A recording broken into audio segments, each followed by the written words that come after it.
नमस्कार, स्वागत है आपका जय टीवी भारत में। बढ़ते हैं इस वक्त की खास खबरों की ओर।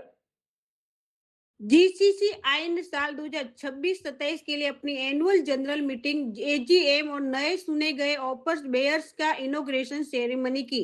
Gujarat chambers of commerce and industry GCCI ने 30 जुलाई 2026 को अहमदाबाद के कर्णावती क्लब के गोल्डन ग्लोरी हॉल में अपनी एनुअल जनरल मीटिंग एजीएम और साल 2026-27 के लिए नए चुने गए ऑफिस बेयर्स का इनॉग्रेशन सेरेमनी की।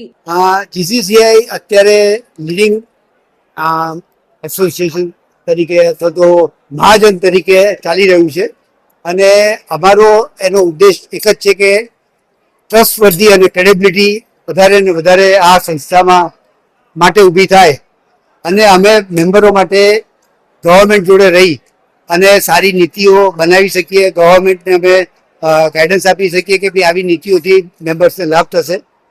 વધારામાં સ્ટાર્ટઅપ છે, એમએસએમઈ સેક્ટર છે, વુમન એન્ટરપ્રિન્યોર છે, એની ઉપર અમારું મોટું ફોકસ રહેશે અને એ લોકોને કેવી રીતે આમાં વધારે ને વધારે એના અમારા સપોર્ટથી ગ્રો થઈ શકે અને એ લોકોનો બિઝનેસ સારી વધી શકે, એક્સપોર્ટ વધી શકે એવા અમારા પૂરતા પ્રયત્નો રહેશે। ખાસ તો કોરોના પછી એમએસએમઈ સેક્ટર મુશ્કેલીમાં છે, તેમને ઉગારવા માટે કયા પ્રકારની રણનીતિ અપનાવશો, શું પ્રાવધાન કરશો? શું એક એમના સેલ્સ માટેના છે તો અમે અમારે ત્યાં આગળ આજે એક્ઝિબિશન ચાલુ કરેલા છે, ગેટ છે, ગ્રીન્સ છે, ગ્રેઝર ફેસ છે, એટલે સેલ્સ વધારવા માટે અને બહારથી ઓલ ઓવર ઇન્ડિયાથી અમે વિઝિટર્સ લાવવા પ્રયત્ન કરીએ છીએ કે જે એમને બાયર તરીકે એમને સપોર્ટ મળી શકે અહીંના ઇન્ડસ્ટ્રીવાળાઓને।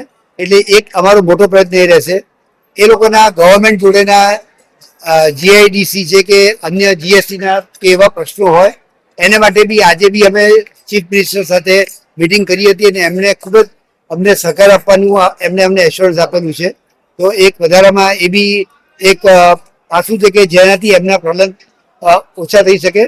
અને બીજું અમારું બેન્કિંગ અને ફાઇનાન્સ સેક્ટર અમારી કમિટી છે એ લોકોને કેવી રીતે બેન્કિંગમાં લાભ આપી શકે, એ લોકોને મદદ કેવી રીતે કરી શકે એવા જુદા જુદા કાર્યક્રમો કરેલા છે। અને જેમ મેં કીધું એમ વધારામાં એઆઈ તરીકે અમે ગાઈડન્સ